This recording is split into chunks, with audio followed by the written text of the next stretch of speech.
Boehringer Ingelheim est une entreprise pharmaceutique allemande qui est classée dans le top 20 mondial.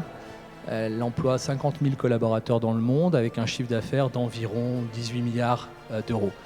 L'entreprise est présente en France sur ces deux métiers, la santé humaine et la santé animale.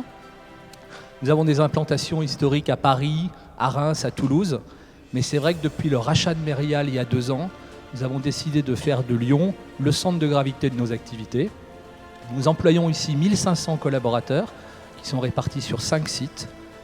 Et nous sommes présents sur l'ensemble de la chaîne de valeur, centre de décision, recherche et développement, production et mise à disposition de nos produits.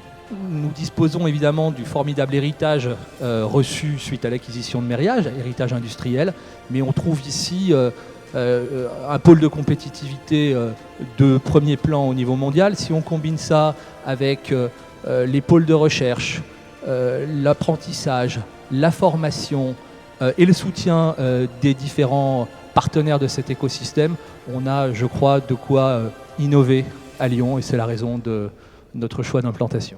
Il s'agit du professeur Hubert Marotte, professeur des universités et praticien hospitalier. La polyarthrite rhumatoïde, c'est quand même 0,5% de la population française, ce qui veut dire que dans la salle, il y a 2-3 personnes éventuellement qui ont ou auront cette maladie. En effet, jusqu'à maintenant, on connaissait bien les facteurs génétiques de cette maladie. Depuis quelques années, on suspectait une association entre la maladie parodontale et la survenue de cette maladie. C'est bien qu'il y ait une association. C'est encore mieux de démontrer un lien, puisqu'on a pu démontrer qu'il y a un germe dentaire particulier était vraiment associé au déclenchement de cette maladie. On a surtout travaillé pour ce travail avec des chercheurs du CHU de Saint-Étienne, mais à terme, on est en train de monter un réseau national pour éventuellement éviter la survenue de la maladie. Pour cela, on a différentes stratégies, soit vacciner, soit dépister rapidement ce germe dans la plaque dentaire avec différentes stratégies qui pourront être testées sur le modèle animaux qu'on a développé.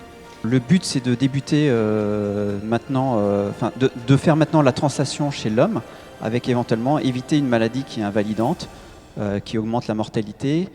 Donc on est tout à fait dans ce qui a déjà été dit durant cette soirée, dans la prévention, dans la vaccination, afin d'éviter une maladie qu'on n'arrive pas à guérir à l'heure actuelle, qu'on arrive à bien contrôler avec tout l'arsenal thérapeutique qu'on a à l'heure actuelle, qu'on ne sait pas encore très bien gérer, mais là encore, ça ouvre d'autres axes de recherche. Alors maintenant, les Stéphanois donnés, on lance un appel aux Lyonnais pour cette recherche sur la polyarthrite rhumatoïde. Bravo, professeur Marotte. On fait partie de la même faculté bientôt. Voilà, c'est la même faculté. Merci, je vous laisse recevoir votre prix.